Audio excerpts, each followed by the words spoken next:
మనకి 15,000 కిలోమీటర్ల మీద విరోధీలు ఉన్నారు. పాపులేషన్ 2 బిలియన్ పాపులేషన్ మనకి వ్యతిరేకంగా ఉన్నారు. బంగ్లాదేశ్, చైనా, పాకిస్తాన్ 2 బిలియన్ 200 కోట్ల మంది. అంటే అందరూ మన మీదకి వచ్చేస్తారని కాదు, చెప్తున్నా. సో మనం చాలా కేర్ఫుల్గా ఫారెన్ పాలసీ డీల్ చేసుకోవాలి.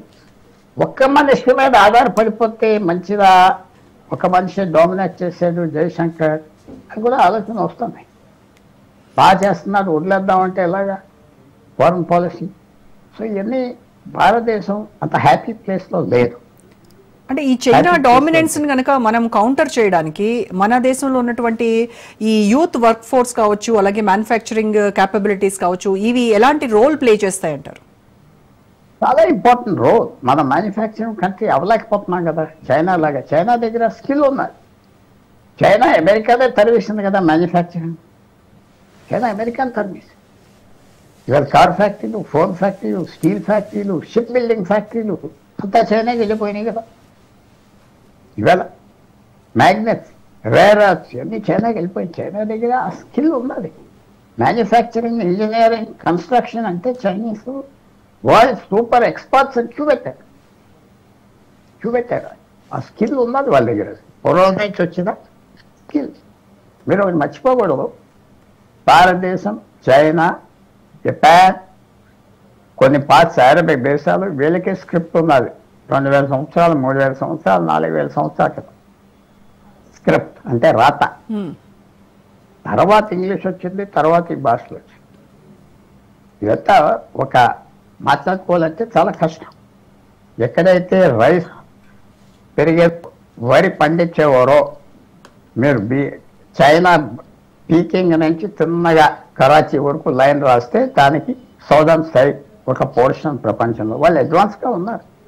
South Korea, north Korea, China, Japan, భారతదేశం, బంగ్లాదేశ్ అని ఒక గ్రూప్ ఇంటెలిజెన్స్గా పెరిగారు. సో చైనీస్ అడ్వాన్స్గా ఉన్నారు చెప్పాలంటే. చైనీస్ రెడీగా ఉన్నారు. మనం అంత మ్యానుఫ్యాక్చరింగ్ చేయగలమా? ఆ కెపాసిటీ ఉన్నదా? ఇంకా కంఫర్ట్ లేదు. వాళ్ళు అడ్వాన్స్గా ఉన్నారు. ముఖ్యంగా మీరు అడిగింది, మనం చైనాతో కంపీట్ చేయలేకపోయినా ప్రయత్నం చేయాలి. చైనా నుంచి నేర్చుకోవాలి, చైనా పద్ధతి తీసుకోవాలి.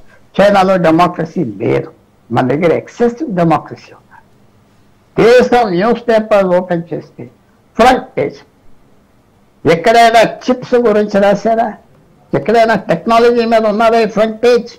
ఇవాళ చూడండి మీ పేపర్లో ఎక్కడా లేదే భారతదేశం పేపర్. ఏదో ఆ పార్లమెంట్లో జరిగింది, అసెంబ్లీలో జరిగింది, ఆ కులాలు ఎలా జరిగింది అక్కడ ఇలాగ అన్నాడు, వాడి కేసు వేసారు సుప్రీంకోర్టు. అంతే అంతే. మనం పైకి వచ్చి బ్రతుకుతున్నామంటే భారతదేశం సాఫ్ట్వేర్ 30% ఎక్స్పోర్ట్స్ ఉన్నాయి. ఈ గవర్నమెంట్స్ హ్యాండీక్రాఫ్ట్స్ 30-40% ఎక్స్పోర్ట్స్ ఉన్నాయి. బట్టి తర్వాత లేబర్ 30-40% ఇతర దేశాల నుంచి మనకి డబ్బు పంపిస్తున్నారు. కాబట్టి ఈ నాటకాలు, ఆటలు సాగుతాయి. చాలా అదృష్టంగా భారతదేశం బయటకు వచ్చాం కొన్ని విషయాలకి. చైనాతో కంపీట్ చేసే పరిస్థితి లేదు. కానీ మనం ఇంప్రూవ్ అవ్వాలి, టెక్నాలజీ ఇంప్రూవ్ చేసుకోవాలి. కానీ మన దగ్గర మన దేశంలో ఉన్నటువంటి పాపులేషన్ గ్రోత్ కావచ్చు, అలాగే డెమోగ్రఫిక్ అడ్వాంటేజెస్ కావచ్చు, ఇవన్నీ చైనా ఏజింగ్ సొసైటీతో కంపేర్ చేసినప్పుడు మన ఫ్యూచర్ గ్లోబల్ ఎకానమీలో ఇండియా పొజిషన్ ఎలా ఉండబోతుందంటారు?